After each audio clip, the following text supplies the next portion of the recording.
In this tutorial, we'll show you how to archive your roster.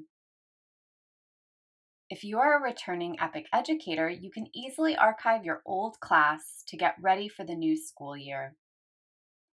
Select My Students and then Roster to visit your roster page.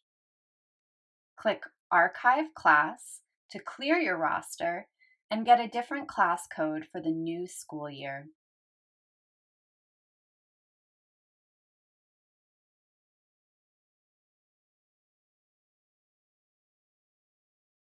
You can always access last year's roster to transfer students or move students to your current roster.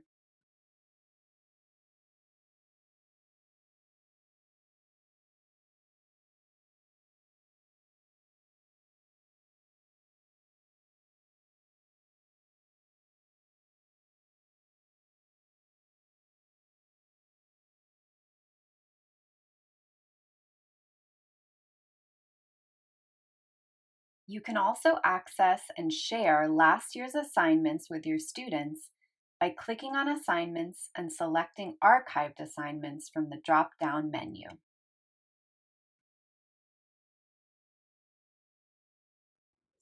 Thanks for watching. For more resources, go to getepic.com/educators.